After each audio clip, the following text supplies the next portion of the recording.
ಎಲ್ಲರಿಗೂ ನಮಸ್ಕಾರಗಳು. ನನ್ನ ಹೆಸರು ಗಾಯತ್ರಿ. ನಾನು ಕಿತ್ತೂರಾಣಿ ಚೆನ್ನಮ್ಮ ವಸತಿ ಶಾಲೆ ತಾವರಗೇರ ತಾಲೂಕು ಜಿಲ್ಲಾ ಕೊಪ್ಪಳದಲ್ಲಿ 8ನೇ ತರಗತಿಯಲ್ಲಿ ಓದುತ್ತಿದ್ದು, ನಾನು ಹೇಳಬೇಕೆಂದಿರುವ ಕಥೆ ಹೆಸರು ವಿನಾಯಕ ಮತ್ತು ಅನಲಾಸುರ. ಅನಲಾಸುರ ಎಂಬ ರಾಕ್ಷಸನು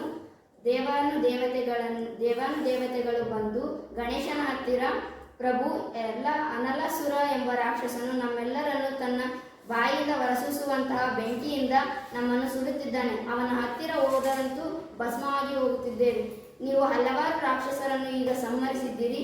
ಈಗ ಈ ರಾಕ್ಷಸನನ್ನು ಸಂಹರಿಸಬೇಕೆಂದು ನಿಮ್ಮಲ್ಲಿ ಕೇಳುತ್ತಿದ್ದೇವೆ ಎಂದು ದೇವಾನುದೇವತೆಗಳು ಗಣೇಶನನ್ನು ಕೇಳ್ತಾರೆ. ಆವಾಗ ಗಣೇಶ ಹೇಳ್ತಾನ, ನೀವು ಚಿಂತಿಸಬೇಡಿ, ನಾನು ನಿಮಗೆ ಪರಿಹಾರ ಹುಡುಕೊಡ್ತೀನಿ ಅಂತಂದು ಹೇಳ್ತಾನೆ.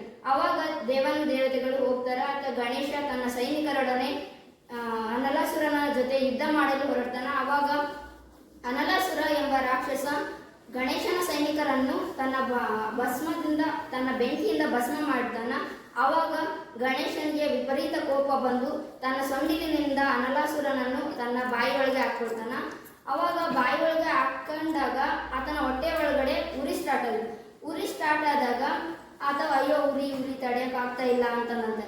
ಆವಾಗ ದೇವಾನುದೇವತೆಗಳು ಗಣೇಶನನ್ನ ಪರಿಹಾರ ನಮ್ಮ ತೊಂದರೆಯನ್ನು ಪರಿಹರಿಸಬೇಕೆಂದು ಹೋಗಿ ತನ್ನ ಹೊಟ್ಟೆಯನ್ನು ಉರಿಸ್ಕೊಳ್ತಾ ಇದ್ದಾನಲ್ಲ ಅಂತಂದು ಆತನ ತಲೆಯ ಮೇಲೆ ಹೊಳೆಯ ನೀರನ್ನು ಹಾಕೋಣ ಅಂತ ಅವರು ಎಲ್ಲ ವಿಚಾರ ಮಾಡಿ, ಆಮೇಲೆ ಆತನ ಒಂದು ಕಡೆ ಕೂಡಿಸಿ ಅಲ್ಲಿ ಹೊಳೆಯ ನೀರನ್ನು ಆತನ ತಲೆ ಮೇಲೆ ಹಾಕ್ತಾರ.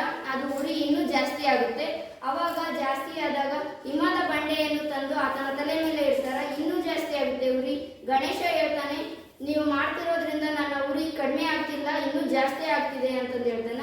ಆವಾಗ ಒಬ್ಬ ಋಷಿಮುನಿ ಬಂದು ಒಂದು ಹುಲ್ಲನ್ನ ಮಂತ್ರಿಸಿ ಆತನ ತಲೆ ಮೇಲೆ ಇಡ್ತಾನ. ಆವಾಗ ಆ ಉರಿ ಎಲ್ಲ ನಾಶ ಆಗುತ್ತೆ. ಆವಾಗ ಆ ಹುಲ್ಲು ಯಾವುದಂದ್ರೆ ದರ್ಬೆ ಹುಲ್ಲು. ಆ ದರ್ಬೆ ಹುಲ್ಲು ತುಂಬಾ ಶ್ರೇಷ್ಠವಾದದ್ದು. ಧನ್ಯವಾದಗಳು.